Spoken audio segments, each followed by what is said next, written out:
Hello and good evening. Welcome to Whisky Me Live. I'm a new face. I'm James. I'm very excited for this evening. We've got two wonderful guests.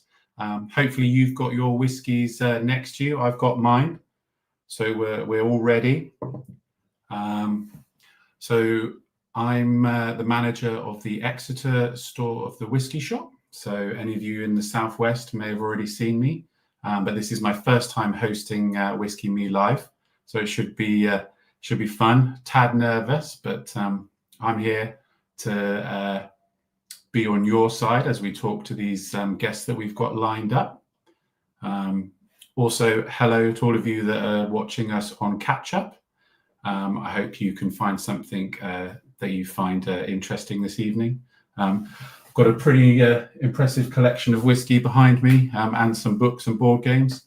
But two wonderful whiskies this evening. A very famous Scotch whiskey distillery that I imagine not many of us have actually visited. And then also we're going across to the other side of the world to Japan. We'll still wait for a few more people to come in before we introduce our first guest. So I invite you to get your Glencairns out and prime your glasses, and we'll just take a few more moments to let people in. I won't give it away what I'm drinking there, but if you've already received your packs, you'll know what it is. It's an incredibly hot day in Devon, so I hope you guys have been enjoying the sun where you are. Still just see some more people coming in, which is good. It's quite interesting. I've not actually seen my whiskey collection from this way round before.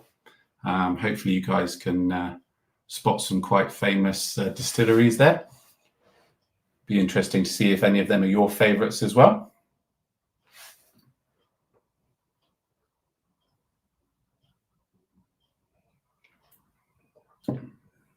We also have a comments feature set up today.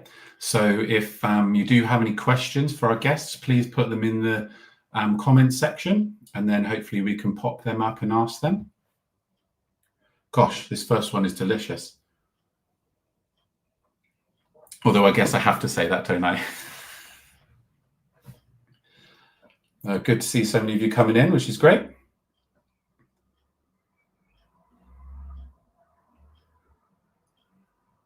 It'd be interesting to see as well how many of you have gone for the classic whiskies selection, or have gone for the more of the Explorer.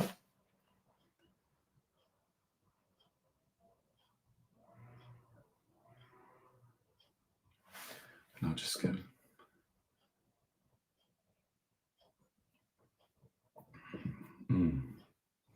Exciting. This is, I'm looking forward to this one. Great contrast of the two distilleries. I'd be interested to see actually if any of you have visited this Scottish distillery that we're going to be mentioning. I haven't yet. I've made it to 45 distilleries so far, but this one geographically is a little harder to get to. So I'm planning to go there in the future. I have the adventure subscription. Fantastic. Yeah, I think that's a great way to go. I mean, what I really like about the pouches is that they're resealable. So it's nice to try the dram one evening, put it away, come back to it again fresh another time. Really allow yourself to get to know that whiskey, explore, how you feel about it, build up that palate knowledge. If you do get into it, I would really recommend looking for, you can get tasting notebooks. It's a really great thing if you can kind of get into the habit of making a few notes. I don't want it to sound like homework, but it allows you to really engage with your thoughts on what you're tasting. And then you can look back on things that you've maybe really loved in the past or maybe not. And when you revisit it, Was it actually that your palate was fatigued, or actually did you just not get on with that whiskey? Or was there a whiskey that you really loved? Maybe was it just full sherry cask influence that you were after? And then from there, you can go and go to your local shop, maybe the whiskey shop, and tell them, and they can help you explore. Hey, nice to see you guys from London. Nice. Very cool. Very cool. Okay. Yeah, second distillery should be right up your guys' street. Oh, you do make notes, yeah. Nice. Yeah, I think it's a really helpful thing to do. Sometimes, this is how geeky I am, I actually do blind tasting. So I have little taster bottles, sort of 25 ml size, and I'll fill from my collection. And then I'll ask my wife to randomly pick one for me. And then I'll try that blind so that I'm not in any way taken in by my preconceptions of that bottle. And that's a really great way to sort of interrogate my palate. Still a few more of you coming in. As I said before, we do have a chat feature. So please, if you have any questions, pop it in the chat and then we'll be able to pop it up. We're going to be talking to 2 distilleries today, which is rather exciting. As I've already previously mentioned, the Scottish one, I think a lot of you will be aware of, but not many of you have probably visited. I haven't, unfortunately, but fingers crossed for the future. We'll still wait a few more minutes until we start. So if you haven't already, if you get your favourite glass, hopefully, preferably a Glencairn or a Copter glass, you might also want a little water jug. Personal preference, but I always recommend, like, once you've tried a whiskey neat, it's well worth adding a little bit of water, allow it to open up, see how it reacts on your palate.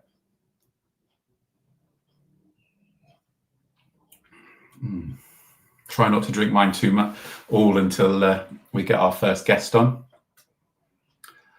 A tasting note spreadsheet, that's a fantastic idea. 485. Whoa, that's fantastic. I love that. Hopefully it's like a pivot table so you can sort of filter things and see what, is it sherry cask influence that you like and stuff like that. I love that. I think that's brilliant. Maybe I need to upgrade my tasting notebook to a spreadsheet. Yeah, great idea. Very good. Oh, so we've already had a little hint there of the first distillery that we're going to. Already been to Old Pulteney and Wolfburn. Fantastic. Love both those distilleries. I think Old Pulteney is just one of those fascinating distilleries. I just really, you can really tell that they've got quite a old school new make, which just plays really well with casks. We're nearly there, nearly coming up to 10 minutes. I think we've got quite a few of you in. Also, I imagine we'll be seeing quite a lot of you on catch up. So hello to you guys if you've just joined us afterwards. But we're nearly there. Coming up to your final warning, so please get your whiskey in your glasses so that we're all ready. And I'll sort of take one final sip.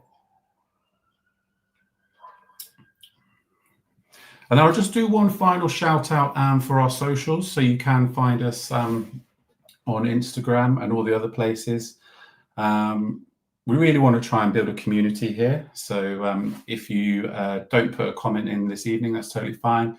But maybe you want to engage with us on our social media. It'd be really great to see what you think about these whiskies. Another spreadsheet nerd. I love it. Whoa, over 1,000. I love that. That's fantastic. I mean, I'm in awe of that. Just another thing. So I am dyslexic. So if I misread anything, please forgive me and bear with me. But I will always do my best. But yeah, it should be a fun evening. I'm really looking forward to it. Yeah, a few of you more coming in. Very good. Very good. For all of you that came in early, you've have to listen to me talking for a while. I hope it's been enjoyable.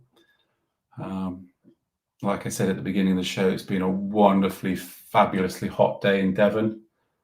So I'm looking forward to relaxing this evening. Yeah. And if any of you are in Exeter, I am the manager of the Whisky Shop. So please feel free to come down. Right, I think there's enough of you in. I hope you've all got your glasses ready. So I think we're going to welcome in our first guest. Hello, everybody. How are you doing? I'm doing very well. Yeah, and how's your day been? Sunny, warm, yeah, pretty humid and hot here in London this particular weekday night. Fantastic. So I hand over to you to introduce our first whiskey today. Cool. So I'm Mike McClellan. I'm the brand ambassador for Highland Park Whisky in the UK. So I live in London, but I'm from Scotland, and I kind of work all throughout the UK. And the whiskey that we're going to be showcasing here tonight is Highland Park 12, which hopefully a few of you have got in your glasses in front of you. Highland Park 12 is a really special whiskey for us. So we have been making whiskey on the Orkney Islands, on the very northern tip of the Scottish coastline now, for over 220 plus years. I think we were founded in 1798, so that makes us 227 years old this year. Wow. And for the majority of our history, we were really adding to blends, as was kind of quite typical for a lot of kind of reputable single malt distilleries. We were kind of creating the character and the flavor and the body of a lot of very well-known and famous blends within Scottish whisky industry. But Highland Park 12 really kind of marked a transition for us as a distillery. So this was first released in 1979. And when we did release it, it was sort of the first proper age statement, continuous release that we had done as a single malt. Mm-hmm. Prior to that, we had an 8-year-old.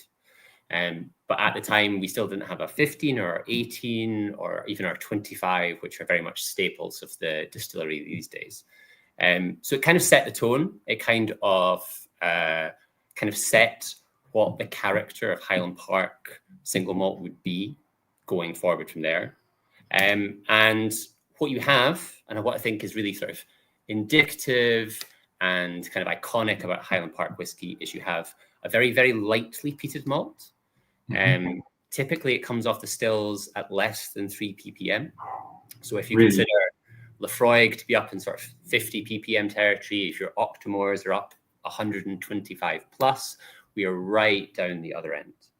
And what I find interesting about that is that we often get kind of stuck in this mindset of peat being a kind of almost like a binary ingredient. You're either unpeated or you're a peat bomb or you're heavily peated, but it's a very versatile ingredient. It's a very versatile material.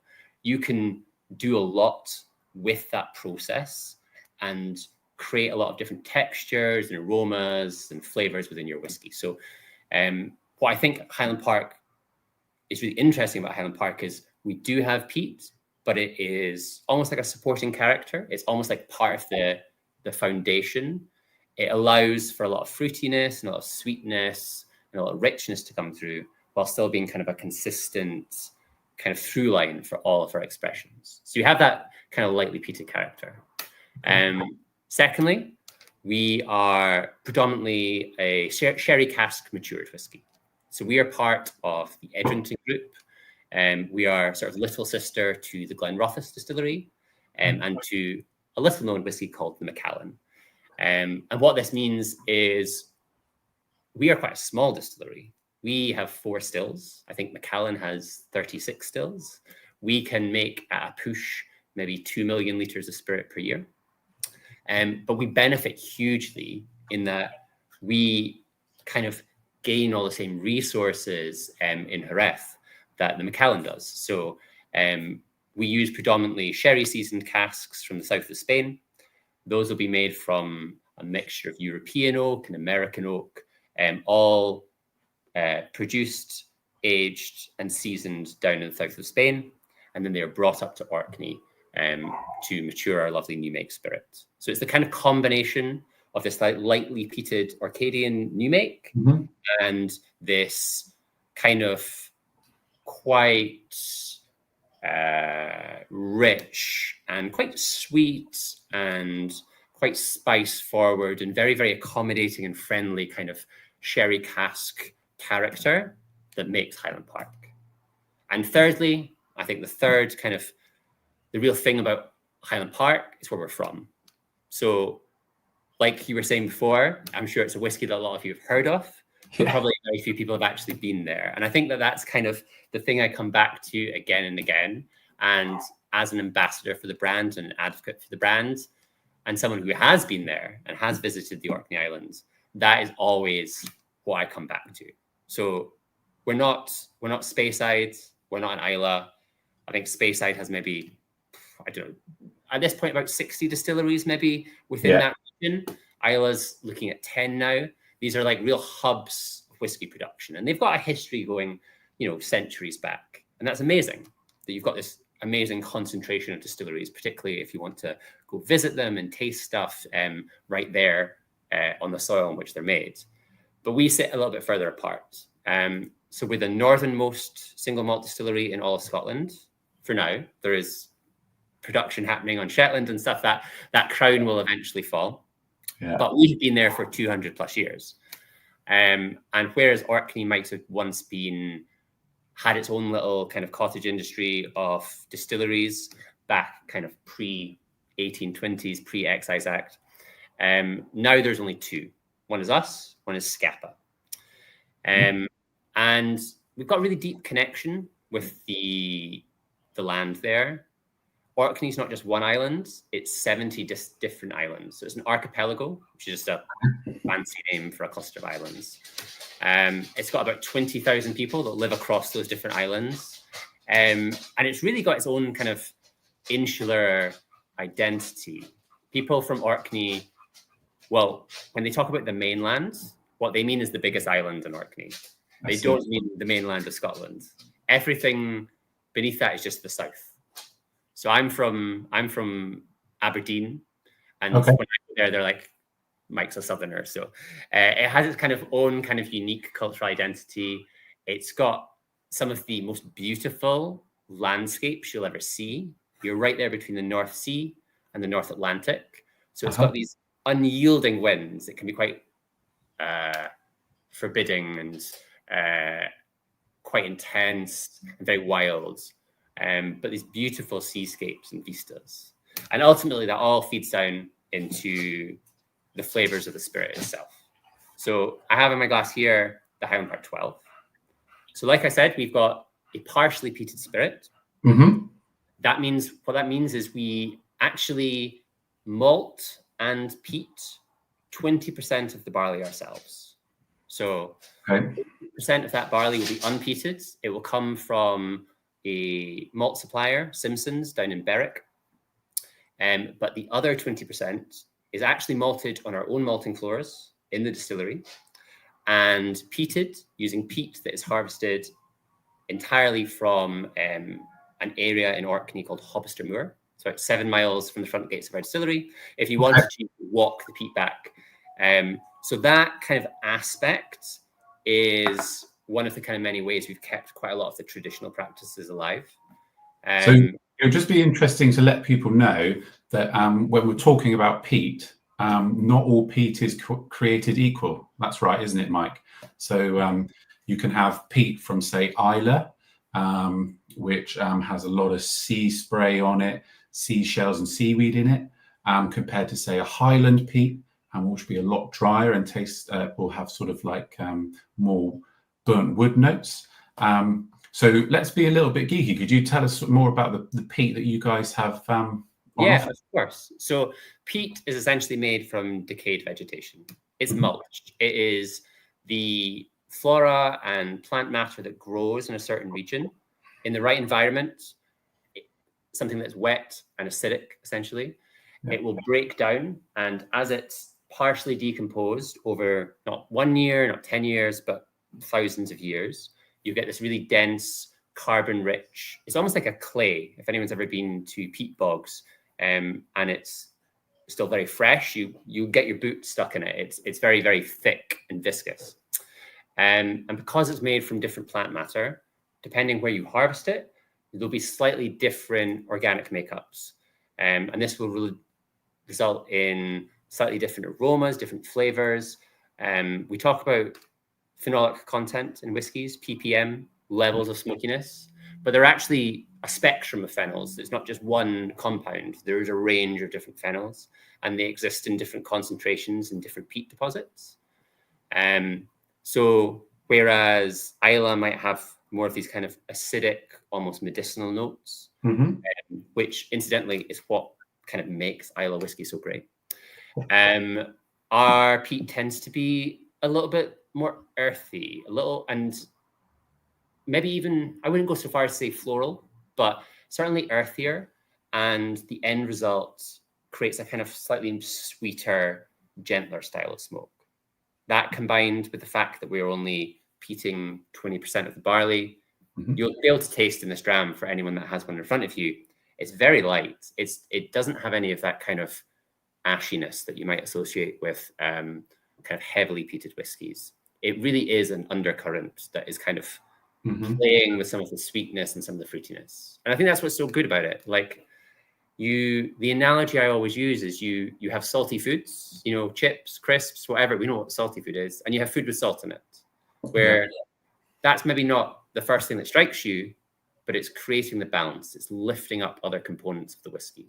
And I really do think that the identity of Scottish whiskey, to a degree, the DNA of it, the kind of origins from when it would have been a spirit made by croft farmers 200 plus years ago, is in peat. The people didn't set out to make a peated whiskey because there was a market for it or there was an appetite for it because it would sell. The reason they did it is the resource that they had. So they didn't have much in the way of wood or mines or coal or gas. So when they had to dry the barley, which is absolutely essential before fermentation, they would use these peat fires. They would stoke these peat fires for 12, 13, 14 hours at a time. And during that time, the barley would be aromatized and flavored. And what I think is really one of my favorite things about whiskey is you have this spirit that is now globally recognized and drank and celebrated and is considered one of the most iconic and celebrant and kind of prestigious spirits in the world. But all of the aspects of its identity, its flavor, they kind of come out of necessity. They kind of come out of what materials were there, what the people had, the traditions that they kind of snowballed into this character that we now understand as whiskey. And I think that's something that Highland Park has always done really well, really showing off a sense of place, not only in the liquid, but also in bottle design. Yes. I can't really, we can't not broach that Highland Park has had a new fabulous new bottle launched. And that's also accompanied by some wonderful videos. So I wondered if you could go a bit more in depth, maybe touch on the past brand and its relationship to the island, but then also we're looking at it in a fabulous new direction as well. Yeah, absolutely. So as anyone who's been a fan of the brand, certainly over the last 10 years or so, you will have seen various bottlings that kind of celebrate our Viking heritage, which is it's very authentic, actually. If you go to Orkney now, there are numerous artifacts and remnants from kind of Viking settlers. There were Vikings or kind of Norse Scandinavian settlers living in Orkney from the 7th century up until maybe the 12th century. So it's a big, significant part of their culture. And I think it really contributes to that kind of strong insular identity they have. And we really celebrated that with Odin, with Loki, with kind of all these mythology designs and stuff. We really kind of sank into that kind of fertile, kind of creative bedrock. But also in October, November last year, we have done a rebrand of the bottles. So now we are kind of leaving behind the darker, kind of more ornate, slightly kind of arcane style. And we're going with something that's a lot lighter and a lot brighter. And there are sort of numerous reasons for this. So this is the Highland Park 12, the shiny new, very beautiful bottle as it looks now. There are numerous reasons for this.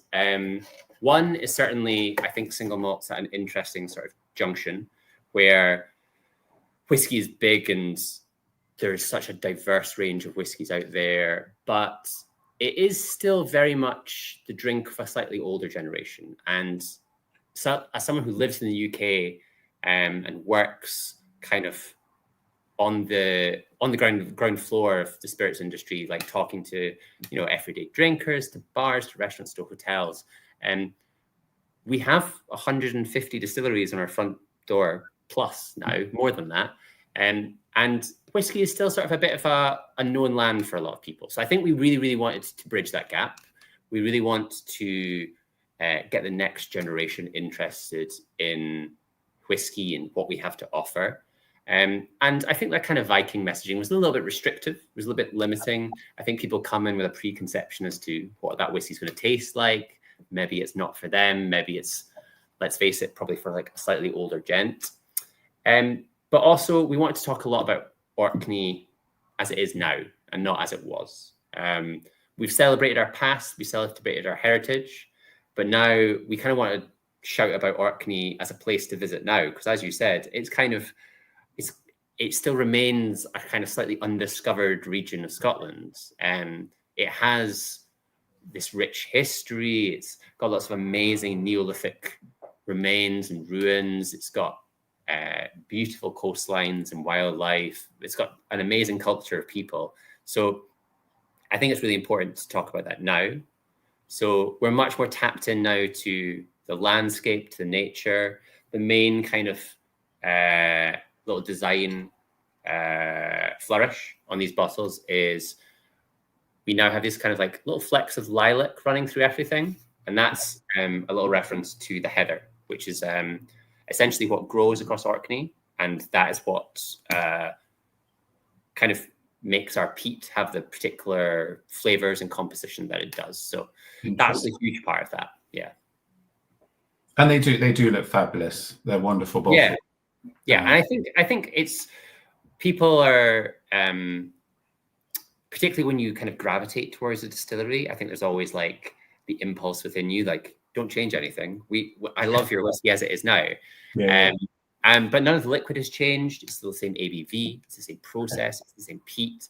It's just a new design, and we wanted to kind of invigorate people's interest in this great whiskey. So that's really kind of driving force behind it. That's really great. That's really good. I was interested. I didn't know about the heather, and I think I love those kind of little design touches. Anything that can help you to engage with the product. When you're drinking it, I just think is fabulous. Yeah. Heather's particularly iconic. And so Orkney, because it's so far north, it has very, very harsh winters where the night is very long. So actually, it's quite a difficult environment for plants to grow. Heather is very hardy. It can thrive where other plants don't. So it can survive the winter, and then when it becomes summer again, anyone who's been in kind of northern Scotland, late summer, August, September, will probably be familiar with the sight of purple heather. There are sort of two colours in Scotland in the landscape. It's the gorse flower, which is bright yellow, which anyone who's been hiking will know, and the heather flower, which is sort of end of August, really starts blooming, and it gets this kind of bright purple and lilac colour. Very good. I encourage anyone, if you've got, as we're drinking them, if you do have any tasting notes, please do add them into the chat. I think it'd be really nice to sort of just do a little bit more of a deep dive on your production, and especially sort of your eyes on the future. That'd be really interesting for us to know. And yeah, guys, I encourage you, let's sort of like, if you've got any questions, get them out there. Any tasting notes? But yeah, can we sort of dive a little bit more into the production and where you're going forward? Yeah. So like I said, we're 227 years old at this point. But we've also spent the last 9 months renovating our distillery. Okay. So we're at a really interesting juncture where we have all this tradition. We still have our own malting floors, like I referenced. We still do that portion of the malting where we turn the malt by hand for every single batch. We're maybe one of, I don't know, maybe 8 or 9 distilleries in Scotland that still have and use their own malting floors. So there's a lot of traditional practice. Our kilns are both 100 plus years old, at least. So there's some real kind of foundational, traditional production practice happening on Orkney. But also it's 2025. We've got some pretty ambitious sustainability goals. And part of that has been these renovations. So we've changed the washbacks. Those old Oregon pine washbacks that we once had have been replaced with stainless steel. We've put in a heat recovery system. So basically the heat that is lost during distillation can be captured and passed back through into essentially the drying process. And we've also removed coke. So coke is basically a derivative of coal. It's commonly used where after the peating process. So peat is used to aromatize and deliver flavor, and the drying historically was finished with a coke fire. So it's sort of a 2-step process. We've now removed the coke fire, and it's peat followed by essentially this dry air that is residual from the condensers. So we've definitely changed a lot in how we operate. At the core of what we do is to kind of create a flavorful and consistent and characterful product. But we also recognize the need to evolve and adapt. We are an island distillery. There are certain limitations and restrictions that come with that. But we very much pride ourselves in doing as much as we can within the confines of the distillery and within our own control. Ultimately, that leads to more control over the spirit, more control over the flavor, more control over the end product, which is Highland Park. So that's fabulous. Well, I thoroughly enjoyed drinking that dram. Yeah, it's banging. I hope everyone else has enjoyed drinking it and listening. I just found that really fabulous. So interesting. Any of you planning a trip to Scotland, if you search the North Coast 500 or NC 500, I encourage you, when you get up the top, you can then nip up and take a ferry. Final note on that, because honestly I don't work for the Orkney Tourist Board, but I could. Yeah, go on. It's actually not that hard to get to. So if anyone spends time in Scotland and goes to Edinburgh, there is an hour and 10-minute flight twice a day from Edinburgh Airport. Anyone who's spent any time in Edinburgh knows that Edinburgh Airport is essentially 20 minutes from their town centre. So I'm often taking people from London to Orkney, and it seems like a torturous trip. But actually what we do is we go and spend a night in Edinburgh. We get to go see a lot of the very lovely whiskey bars there. We have a bit of dinner, and then at 9 a.m. we just get an hour flight to Orkney. So it's honestly not as laborious as it needs to be. So there's no excuse, really, is there? There's absolutely no excuse. Get on it, James. I've not done my job. So I've got one final question to sort of reward everyone that's been drinking along with us. What can we expect from Highland Park going forward? Oh, good question. So I saw someone mention the Cask Strength series, and that is also probably my favorite yearly release that we do. I think every time we do one, it's a little bit different, but it has that same very, very punchy, very vibrant character. This rebrand currently, that the 12, 15, and 18 has sort of just changed over, and you'll start to see that sort of transition. At the end of this year, there will also be a redesign of our higher age statement stuff, 21, 25, and 30. And we will be maintaining the Cask Strength release. So this is our non-age statement, high ABV. It's generally 63% thereabouts. Cask strength, small batch release. We'll be continuing with that. It will be within this kind of new aesthetic, but very much the same style, the same look, and same liquids.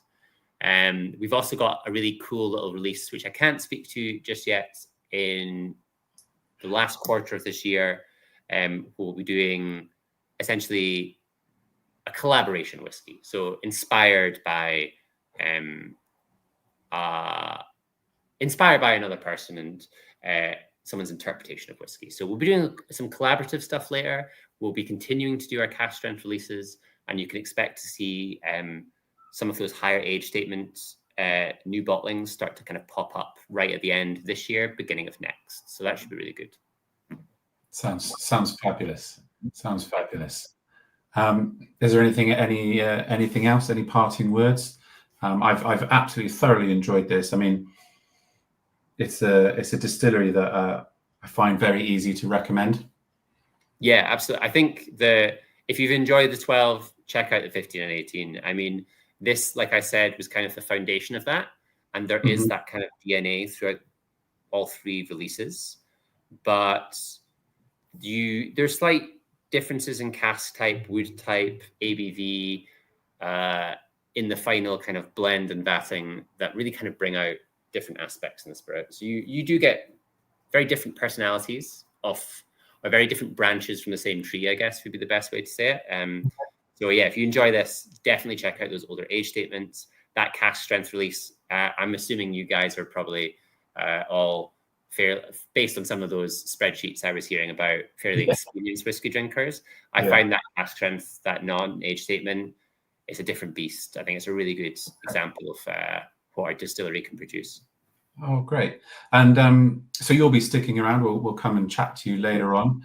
But I've loved all of that. Thank you so much for your time. You're very welcome. Fabulous dram. Cheers.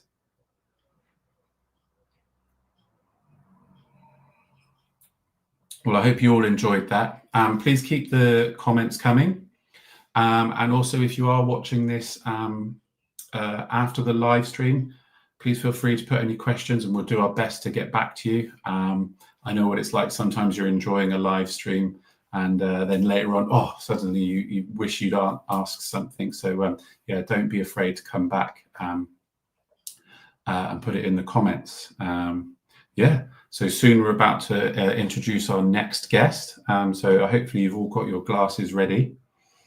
We're going to be a bit more adventurous now. We're leaving Scotland, which is quite exciting.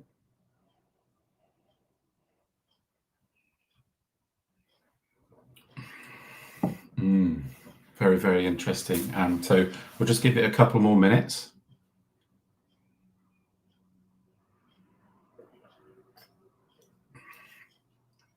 Please keep the comments coming. It was great to see your tasting notes. I thought that was fabulous. Well, now on to the other one. But with the Highland Park, a lot of you were saying butterscotch. Yeah, I get that. So just need to let you know, so this is my first time hosting this. I hope I'm doing okay. I appreciate I'm a new face. We did start a little bit earlier today at 7, but the usual slot will be 8 p.m. So we will give you plenty of notice going forward, and you should be able to see it on our socials.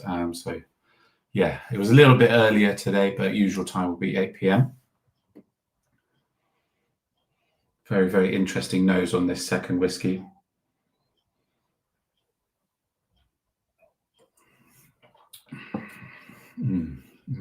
Very, very interesting. So we'll just wait a couple more minutes until we invite our next guest in. Yeah, right. I think I'm ready. So hopefully we can invite our next guest onto the live stream. How exciting. Hello. Hi, konnichiwa, or even konbanwa, because it's a good evening in Japan. There it's already quite like a night, but in Poland, where I'm streaming from, it's evening. So I would say in Japanese konbanwa, minasama. Fabulous, fabulous. Thank you so much for joining us. If you could please introduce yourself and what you do, and then maybe lead into the whiskey that we're trying. Yes, absolutely. My name is Marcin. I'm Polish. In a whiskey business since 15 years as an educator, expert, and kind of a taster as well. My adventure started with an Irish whiskey portfolio from Middleton. Then I switched to the portfolio of Chivas Brothers because I spent some time working as a brand ambassador for the Chivas Brothers brands, such as Glenlivet, the Aberlour, Scapa, the Longmore, and all the portfolio. But I was also working with rums such as Havana Club, tequilas, cognacs, basically all the portfolio from my previous employer of Pernod Ricard. Right now, I'm a kind of an independent spirit consultant, also consulting for a Kirin company as a Fuji brand ambassador locally in Poland, but also I do some kind of extra work abroad as well if needed. So I'm very happy to work with Fuji because it's a hell of an unusual product comparing to the regular stuff like Irish and Scottish. This is something totally out of the box. So yeah, so you mentioned it there, Fuji. So yeah, let's tell us a little bit more about the dram that we have. Well, the dram we have, I would say a little bit of the location of it, because the location is the name of the Fuji whiskey is coming from obviously the location. I would say it's a single estate whiskey because the distillery, the Kirin Fuji Gotemba, is like 12 kilometers in a straight line of the top of Mount Fuji. Okay. So it gives you the moisture, the climate, the clean air, and the most important thing, what you get inside. I will stick on the production a little bit because this is the thing about the location. So what they say, the brand owner, the Yota Tanaka, the master blender, says it's a gift from Mount Fuji, because the Fuji mountain gives you the surroundings, which is closed in a bottle. And imagine that the water, which is, every distillery mentions about the water source, using it during, not the dilution, but obviously they're making the wash, the wash still and everything, the fermentation process, you have to add water. So the water which is used in this whiskey comes from the top of Mount Fuji. So it's a snow melt water and rainwater, which goes through the natural filtration, which takes 50 years to go down to the aquifer, natural aquifer, and which is 100 meters under the ground. And the distillery is 620 meters above the sea level, and it does have the access to this water. So they use this water to put into this whiskey, So that's the real stuff. It sounds a little bit of like a marketing, but this is real story, Yeah. Once you know the Japanese people, they are kind of a very honest and very paying attention to detail once making the spirit. So that's the first thing about the Fuji, the location, the single estate, the Fuji mountain gives you the climate and all the conditions to prepare it, including water as well. The second thing is this distillery is has been created in 1973 as a kind of a joint venture between the Chivas Brothers, which is a Scottish whiskey maker, and also House of Seagram Canada, which is also the Canadian whiskey maker, and then Joseph Seagram and Sons from the United States.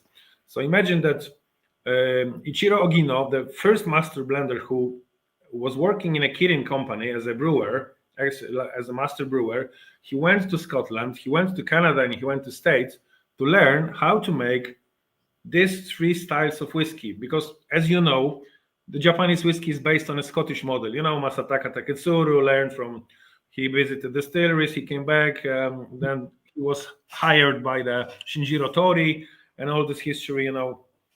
He was the father of Japanese whiskey, but the Fuji Gotemba distillery is the only distillery in the world who combines international styles of whiskeys under one roof. Interesting. Yeah, that's why I'm so kind of impressed about what they do, because normally you've got a Canadian style whiskey, which is a medium style, you've got an American style, which is a bourbon style, and this is a kind of a heavy style, and then you've got a Scottish malt style and a Scottish grain style.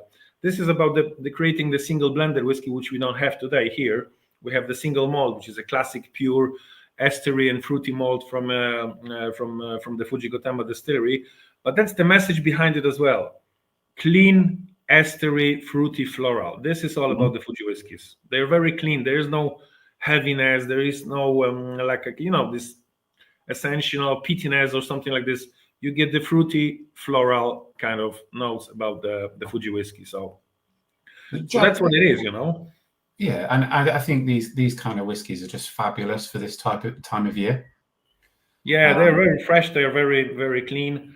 And what's also good to mention that they produce a few styles of malt whiskey in there, because in this one distillery, as I mentioned, you've got the whole distillery operation, the distillery equipment to create 4 styles of whiskey. So you've got the multi-columns, you've got the 1 beer column and a doubler, you've got the kettle still, then you've got the rectifying column, and then you've got the pot stills. The pot stills are used only for the malt whiskey, that's why.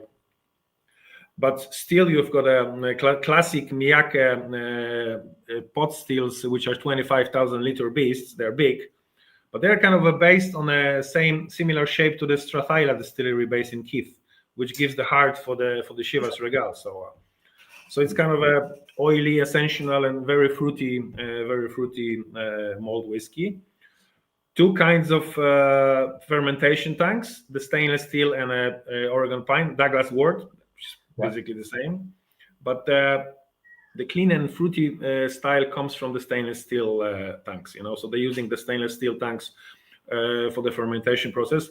And this is also important to mention why you get this fruitiness and floriness and a lot of esteriness, because you take the long fermentation process.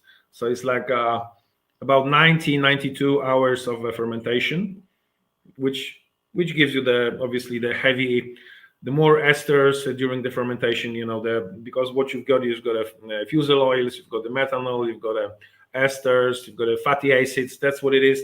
This is the essence you need to concentrate during the process of distillation, which is the narrow cuts of the hard distillation as well. So 4 hours doing the main heart of the distillation. Okay. Yeah, I think for some people that are new to whiskey, because we're exploring whiskey here, we've covered a lot of things, which is really fabulous. So let's just maybe tackle them in order. So brilliant, you brought up fermentation. Yeah. So distilleries have a lot. Whiskies are essentially all made the same. However, as you mentioned, there are choices at each stage.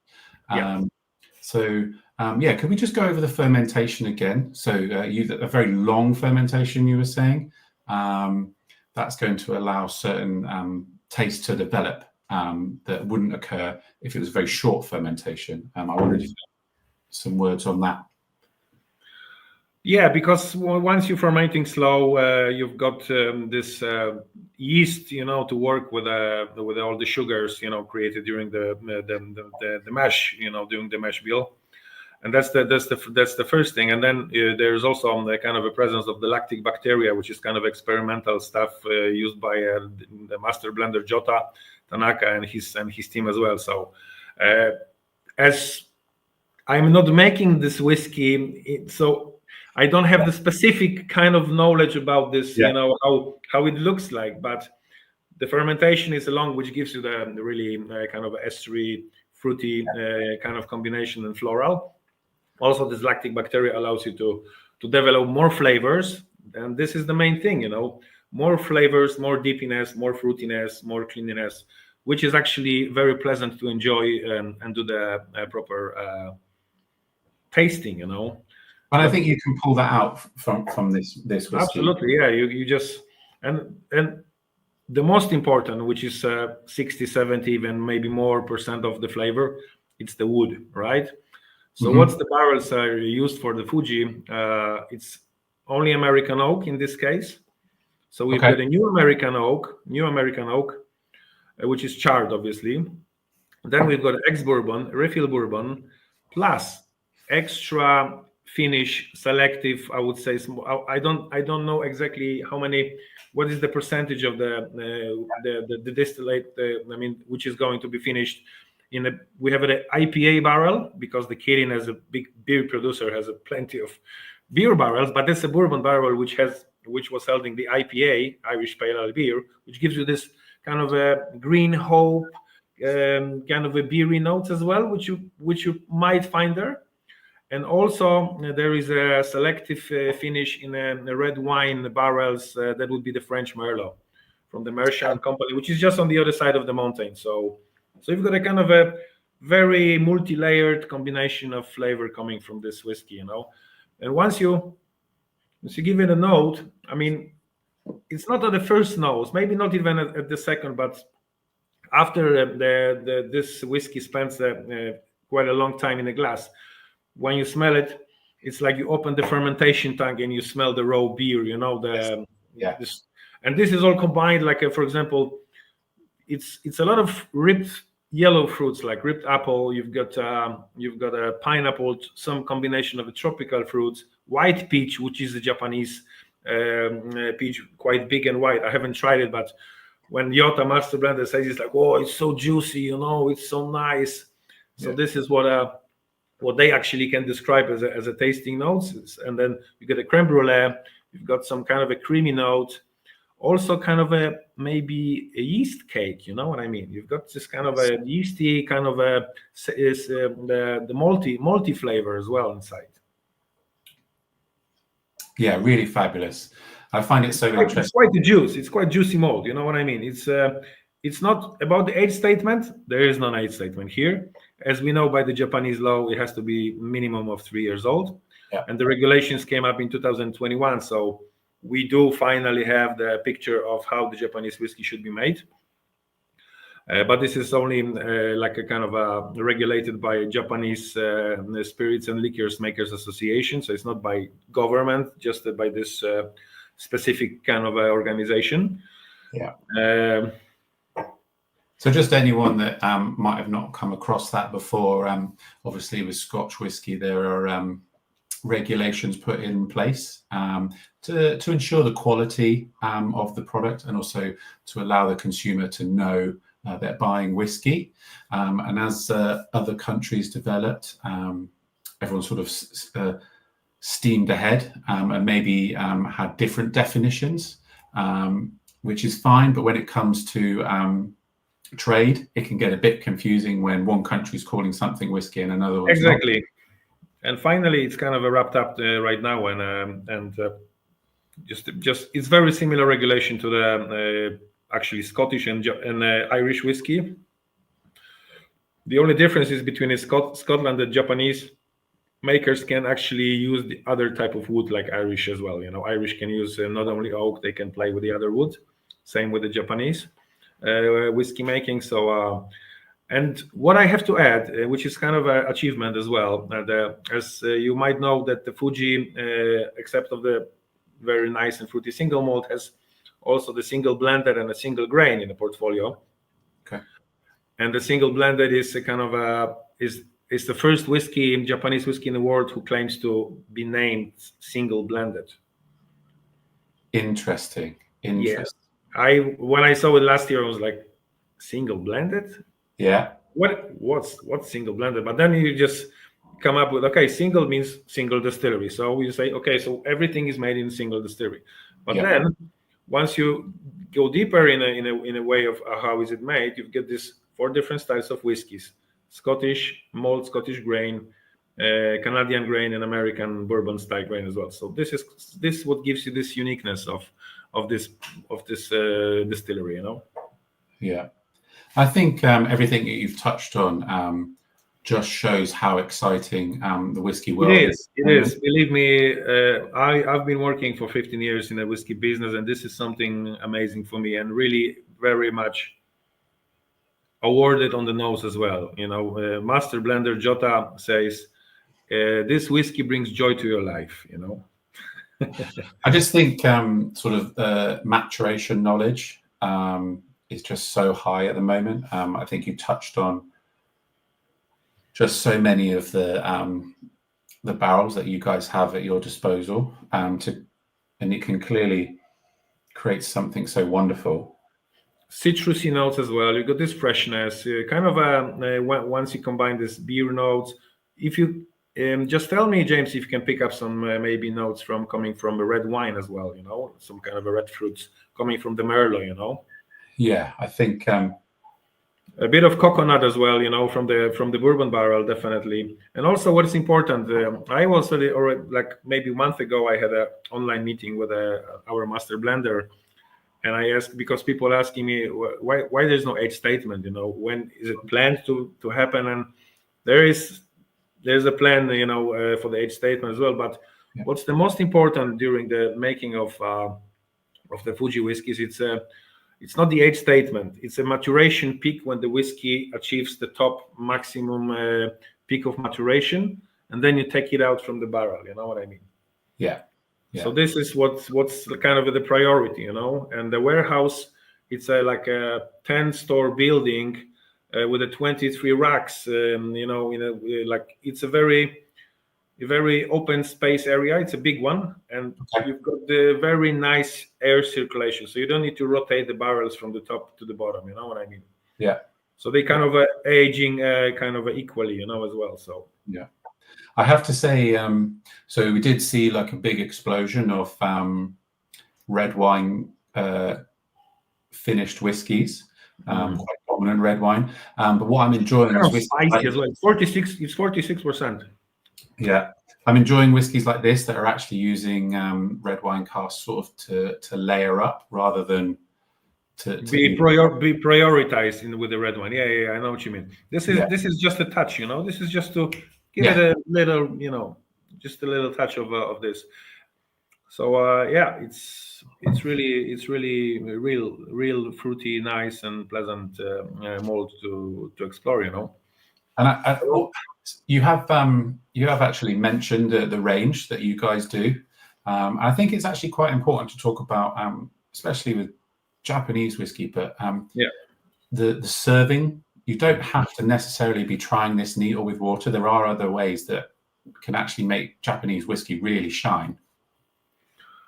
The best way, as the Jota Tanaka and his team recommends, you wouldn't believe, it's a really chilled bottle of, for example, either single malt or a single grain is amazing, by the way. Anyway, you have to try the single grain because it's explosion of raspberries and everything is like happening a lot. So champagne flute, really chilled, either single malt, single blended, or single grain, and then really nicely chilled, really good fizzy sparkling water. So. Yeah, I did this kind of a welcome cocktail during one of the tasting events. Yeah, and the people actually didn't. The guests came and was like, "Oh, this is a really nice champagne." I was like, "Well, it's not champagne actually. It's a Fuji whiskey combined with a sparkling water, so you get this fruitiness and all this the essence of floral and fruity notes." So. Oh gosh, I think that's obviously the highball, and the highball is top. Highball, Japanese highball with a nice chilled ice ball, or ice diamond or ice block, carved by the master bartender, throwing in a really nice highball glass. Perfect serve. I mean, I love a whiskey highball. I just think it's one of the. And that's the Japanese who invented it, actually. Yeah. And I always try and encourage people. Like whiskey is a fun drink. And explore it. Just explore, have fun with it. I'm so pleased you said about the champagne flute. I've never come across that before.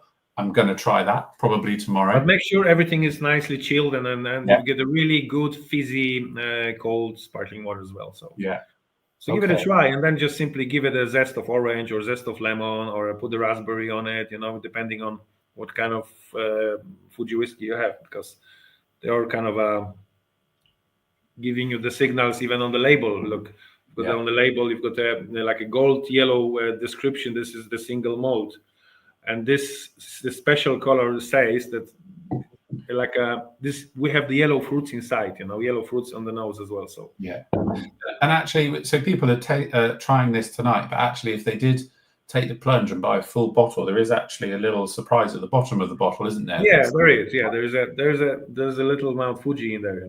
There's a closed mountain of the Fuji, which is well, no, the Fuji-san, as Japanese say, it's the biggest religional and cultural symbol of their country. So Yeah. so this is the most Japanese whiskey you can get. It cannot get any more Japanese. We've got a holy mountain. The water from the mountain is inside. The climate, the single estate. That's an international ways of making different spirits, experimenting, being kind of innovative in it as well. So yeah. So what can we expect moving forward from this distillery? The same as I asked for Highland Park. Be interested to see what you think is happening. I would say that they're just kind of warming up, seriously. Yeah, because we have, they after the crash of Japanese whiskey in 2019, then in 2020 came the single grain Fuji whiskey. 2021 was the release of the single blended, and that's also the regulation when appeared to put it on this regulation. There's a single blended actually can be made in Japan, and the 2022 was the single malt. So, as I mentioned, it's a lot of ways of creating, experimenting, and this is the plan, to be a fruity, estery, nice malt, nice whiskeys, available, and bringing the joy to your life while tasting. So yeah. There's also one more thing, James. I forgot to say, because the barrels, obviously, we got this American oak. They are actually coming from the Four Roses distillery from Kentucky.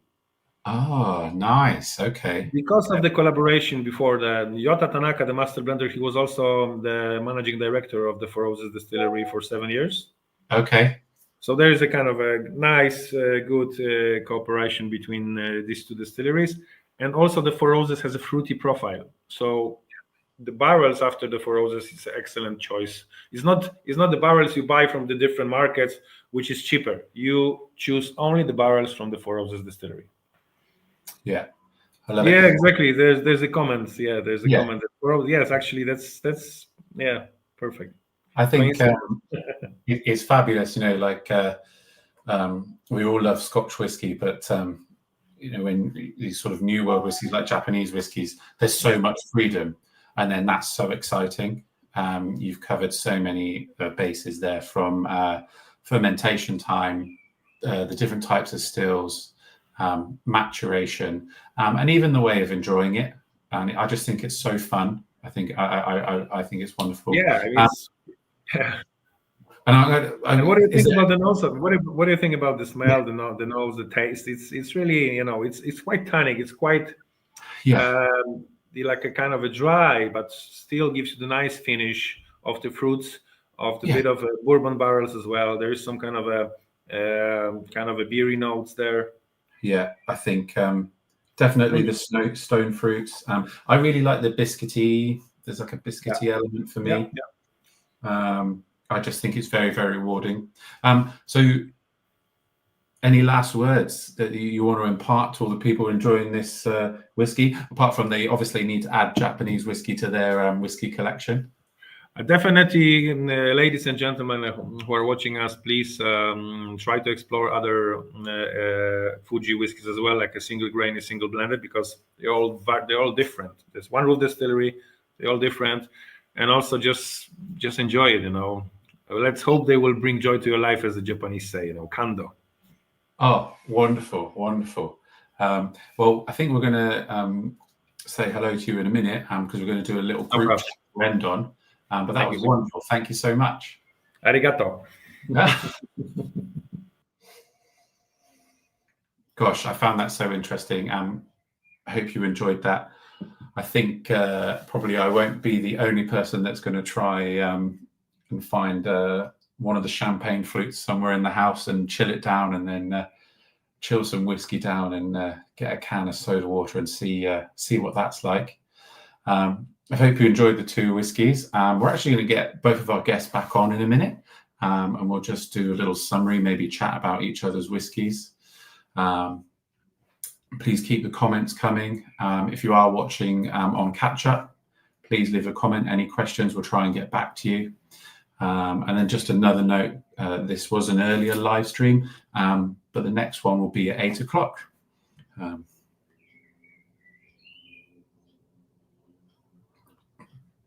Oh, very, very interesting. Yeah, both are fabulous. Absolutely fabulous.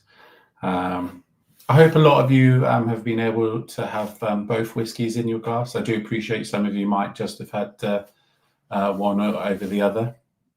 But yeah, so hopefully we can bring everyone back in for some final words. Hello, everyone. Hello again. Well, I Hello just again. fabulous. Thank you so much, both of you, for your time. You're very welcome. Anytime. Pleasure is ours, right, Mike? Absolutely. Yeah, and I think hopefully everyone enjoyed drinking the whiskies, and I hope everyone actually learned something. It's really nice to have these kind of discussions, sort of like delve into different bits and pieces. I guess what I'd really like to end on is a question for both of you. What are you both really excited for the future of whiskey? So, Mike, do you want to maybe go first? I put you on the spot there. No, it's fine. I'm excited for the next generation to start drinking whiskey, and I'm excited to see how they do it. I was interested. I mean, I too am a huge advocate of the whiskey highball, and I don't think its day has even really begun. Like, I went to Japan maybe just over a year and a half ago. It was my first time there, and what I was really struck by was that aside from making amazing whiskies, everybody drinks whiskey. Like, Scotland, whiskey production is a part of the culture, and it's a thing we're very proud of. But we're still kind of a beer and wine drinking nation when you get down to it. In Japan, and to an extent to other parts of Eastern Asia as well, it's like a lot more ubiquitous. It's a lot more ingrained with just kind of everyday people. I'm really, really keen to see how far that spreads and what happens to it in another generation's time. How they create whiskies and how they innovate. I think we're getting, also, we talk a lot about tradition and heritage in whiskey and, you know, doing things right and stuff. We're also getting better at making whiskey. Like, the technology is helping us, it's not hindering us. Yes, you will get people that, you know, make a quick and easy product and it's a bit rough around the edges, but those won't last. And I think that I'm just really keen to see just how varied and diverse and kind of like engaging we can make whiskey while still staying true to kind of its origins. So yeah, that's probably a generic sentiment, to be honest. I'm just excited to see where whiskey will go, but it's constantly expanding. It's more distilleries are being built every year, and not just in 3 or 4 very specific regions, but worldwide. So we're going to get a huge range of stuff, but it's whiskey, so it will take 3 years, 4 years plus before we start seeing the results of those. Great. And for yourself?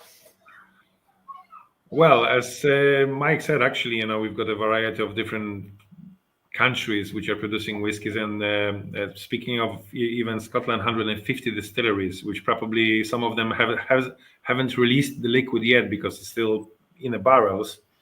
So it's kind of a competitive. I think it's a very good competitive issue for the small players who are actually crafted small and they're experimenting and, you know, doing crafted stuff.